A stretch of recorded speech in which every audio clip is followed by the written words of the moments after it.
Hello everyone, Sylvan Bard here, and welcome to another movie review.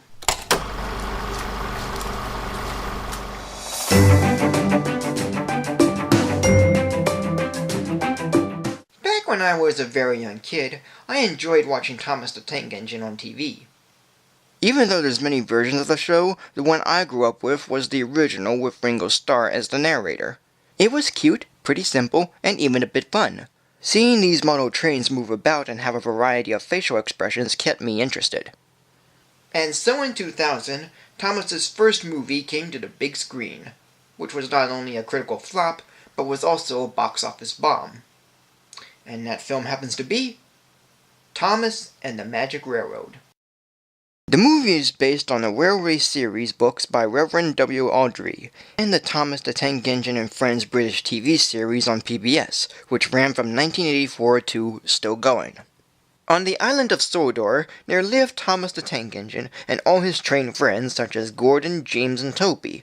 And in the real world, there's a place called Shining Time Station, where a magical man named Mr. Conductor travels back and forth between Shining Time and Sodor through the use of gold dust and sparkle. But Mr. Conductor finds out his gold dust is running out, and he is stuck in Sodor, until he figures out a mystery to the source of the gold dust, and he has his cousin, Mr. C. Jr., help out. And within Sodor, an evil diesel engine, named Diesel 10, plans on stopping Mr. Conductor and anyone from getting to the gold dust source. And while that's going on, a man named Burnett Stone has lost faith and belief in magic, due to losing it as a child when being the caretaker of a train engine named Lady. And that engine also happens to be part of the mystery in finding the source of the gold dust, as well as the hidden railroad that she travels. The major criticisms with this movie mainly involve the actors, the story, and the effects, which I can agree, but only for half of it. For the actors, the issue critics have with them are that they're mostly miscast and appear to be in two different movies, in particular with Peter Fonda as Burnett Stone and Alec Baldwin as Mr. Conductor. Fonda plays it as being in a heavy drama, feeling very depressed and being hopeless, while Baldwin plays it as being in a sugar-coated kids film, always feeling upbeat and enthusiastic and interacting with the audience. But with Baldwin, it kind of works because he played the character at the same time as the show, but for me, George Carlin as Mr. Conductor has an almost similar feel that seems better, or as much as I know since that's when I stopped watching the show. Baldwin in the movie, however, is a little more eccentric than Carlin, and sometimes becomes a bit childish, which really drags the film. And at times when he speaks with the audience, it's the most awkward to get around, because there's no indication on where, what, how, and why he does this. And he even provides narration to the story, which is really where he should be at. But as Mr. Conductor alone, it's pretty uncomfortable. Though not as uncomfortable as Fonda's role, which really upsets the tone of the film. He doesn't even crack a smile until the very end, and his dialogue is all one sad tone, except for one line where he out of nowhere gets into it. Something like this would work in his other roles, but here it makes the film feel unbalanced. And the rest of the actors are just meh, even for Mara Wilson in her last film as a child star. The story is pretty much all over the place, and it does feel like there's two movies going on at once. One is a Thomas the Tank Engine story playing out as a mystery, that is kind of complicated even when the characters are explaining it. And the other is a depressing drama, with a man who had a hard time as a child and continues to regret the mistake he made. By having these two together, it makes the whole film feel jumbled, confusing, and cluttered. If the stuff with Fonda was cut out and the mystery was made simple, the film might still work. But as is, it's just a mess. And for the effects, they're just decent. Critics complain the way the trains don't move their mouths is just too freaky. But that's how it was in the show. Not being freaky, mind you, but being charming. It's something I really didn't mind too much, and I like the simplicity of it. As for the other effects, like the sparkles, magic railroad, gold dust and such, they're okay. Although none of them screamed magical to me. But this film also has songs, which unfortunately aren't the best. Okay, they're not terrible in any way, they're mostly forgettable. Though songs like Bravest Little Engine and Shining Time, both of which were sung by Baldwin, are kind of catchy and even sweet. But many of them don't stand out and have forgettable tunes and lyrics. Still, 2 out of 7 is no loss. Yet, the actors playing the characters don't work so well, no matter how much they're doing.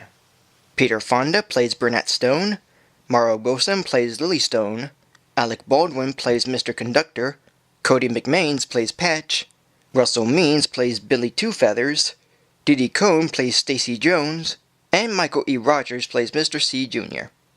As much as I like to go over the voice actors for the trains, there doesn't seem to be any good photos for them, so let's just wrap it up. As a whole, this movie is boring. The characters aren't interesting, the story is kind of jumbled, the songs, though catchy once in a while, tend to be forgettable, and the effects are decent.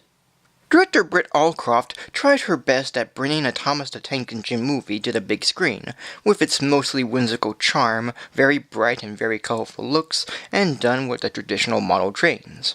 But somehow the plot gets a bit sidetracked, the moments with the actors are kind of awkward, and it's all pretty dull, even for being based on a show that I enjoyed as a very young kid. Back then I would have liked this film alright, yet nowadays it's just nothing, and most of the time it's two different movies playing at once. I know everyone is trying their best in showing what it is they're saying or doing, but this is one train ride that cannot keep itself on track, and I'm not boarding on it again. So today, this movie will be given a rating of 2 stars.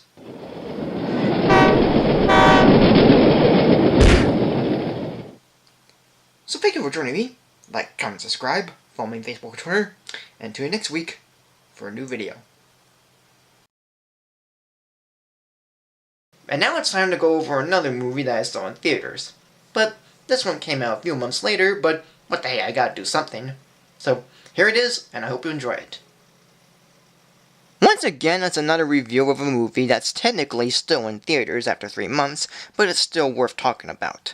It's the Harry Potter spin-off written and produced by the book's author, J.K. Rowling, Fantastic Beasts and Where to Find Them.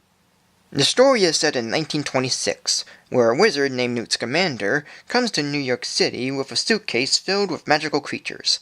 But when news spread about a force that's destroying the city and that one of Newt's creatures is framed for it, he, along with another wizard named Probatina Goldstein, and a muggle, or no-mage in this case, Jacob Kowalski, try to find out who's really causing destruction, all while there's a protest of wizards and their magic, and a secret council of wizards feeling that Newt's to blame. Director David Yates did an okay job of making a film that has nice designs for its creatures, fine characters and effects, and for being done by the same crew as the last Harry Potter films.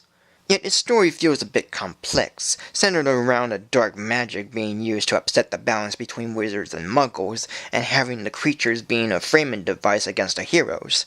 Still, with a surprise twist of one of the characters near the end, and some fun moments with the creatures and humans, it's all roughly an okay film. And despite that this is Rowling's first film she wrote, the film as a whole can't quite top the magic and charm of the Potter films. So today I'm giving this movie a rating of 2.5+ stars. And that's it. So thank you for joining me. Like, comment, subscribe, follow me on Facebook or Twitter, and tune next week for a new video. And take care.